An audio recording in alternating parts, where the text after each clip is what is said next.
For a different perspective, I'm joined now from London by Kirsten Schmidt, who's been working on a documentary called The New Afghanistan, From Tribe to Terror.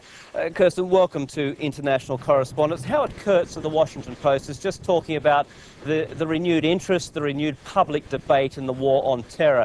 From your perspective as a filmmaker, is there a growing appetite for the sort of work you're doing?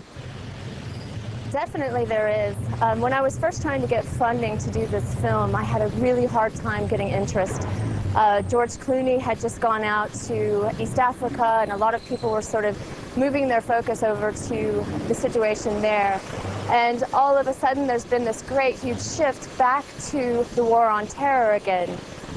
For whatever reason, a lot of films and a lot of media focus has gone back on it again.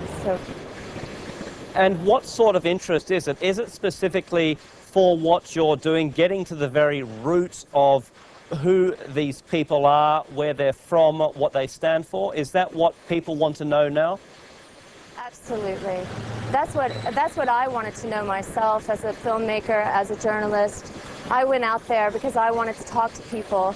One of the problems I think we have now in media is that everybody relies on leaders to represent the whole sort of mentality of people within these groups, which is similar to talking to the Pope to find out how Catholic members of the Catholic Church feel about things.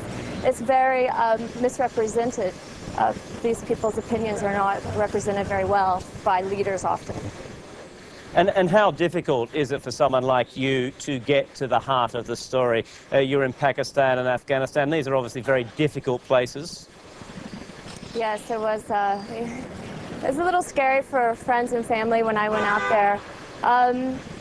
It actually wasn't that difficult, surprisingly. These groups are everywhere, and there are so few people who go over there. I called myself a traveler. I wasn't so open about doing a documentary film. And what I did was I basically just met people on buses. I traveled like any other local Pakistani person would travel. I asked people if I could stay at their houses. And slowly but surely, I did get to the right people, using a little bit of brains as well, sort of going with my feelings and following instincts like that. And I did meet extremist members, and I met people from the Taliban, both Pakistani Taliban and Afghan Taliban. And they were incredibly open and willing to talk. So. What about getting through local authorities? I understand you were actually arrested and accused of spying. This is true. Strangely enough, that happened in Kyrgyzstan, not Pakistan. And even while I was taken custody by the Kyrgyz government, absolutely illegally, the Pakistan government offered me a free place there. If I could get across the border, they would issue a new passport and take care of me. So it was a very unusual situation. But the Kyrgyz government did take me into custody. They kept me for 3 weeks without telling the Americans and took my passport, and I wasn't allowed to leave the city of Osh. A lot of the images, the daily images we see from Afghanistan, particularly from Iraq, are explosions or long shots of bodies lying on the streets. This sort of constant stream of images, do you think it's desensitizing the viewer that the war on terror is losing its impact purely because these sort of images are being seen so often?